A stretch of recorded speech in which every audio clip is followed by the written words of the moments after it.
Бүгүнкү бийликтердин келгенин куйрук эртең кыпчылат. Буту таят, сөзүнөн адашат.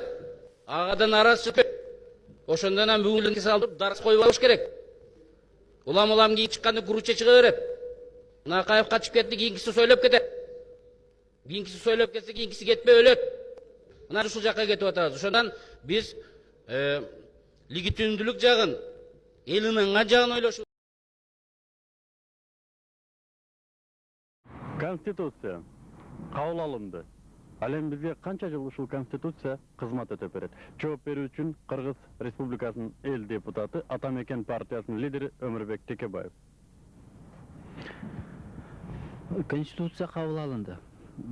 Азыр канча жылга бизге кызмат өтөп берет, айтыш кыйын. Анткени биздин коомдо болуп жаткан өзгөрүүлөр өзүнүн аягына мен чыга элек деп эсептеймин. Кандайдыр бир даражада мына өзүңүз көрдүңүз, конституциянын негизги бир жоболору бар, эң негизги. Ошолордун өзгөрүшү конституциянын түп тамырынан бери өзгөрдү дегенге жатат. Мисалы, жерге жеке менчик киргизүү. Бул коомдук экономикалык мамилелер системасын түп тамырынан бери өзгөртүүгө алып келет.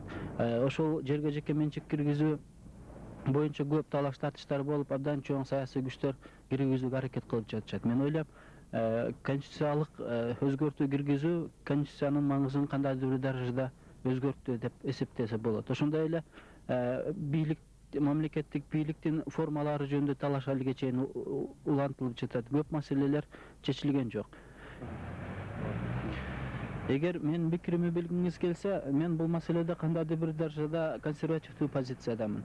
Кабыл алынган закон өзгөчө, негизги закон тез эле элдин маанайына жараша, убактылуу маанайга, модалуу маанайга, настроенияга жараша өзгөртө берүү бул жакшылыкка алып келбейт деп эсептеймин. Негизги закон кандайдыр бир даражада туруктуу болуш керек.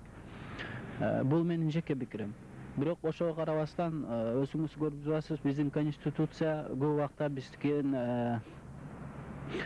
закон кабыл алуу, реформаларды чектеп койгон учурларды келип атат. Анткени бул өз кезегинде жетише ой жүгүртүлүп, жетише баарына анализ берилип, баарын эсепке ала албагандыгыбыздын кесепети го деп ойлойм. Бул планда конституция кандайдыр бир өзгөрүүлөргө учурашы мүмкүн деп эсептейм. Тарыхта кетире берилчү фарстардын бири конституция кабыл алынган соң парламент дагы, өкмөт дагы, президент дагы мыйзамдан тышкары болуп калды. Тагыраак айтканда, легитимдүүлүгүн жоготту. Бирок 3 багыттын ичинен эң акылдуусу президент болуп алдыга чыга келди. Ал 1994-жылдын 30-январына өзүн өзү шайлоого референдум жөнүндө указга кол койду. Ал эми бул референдумду бүт кыргыз эли колдоп, ал референдумга 99% болсо дагы катышып, иши кылып президентти толугу менен колдогондугун билдирди.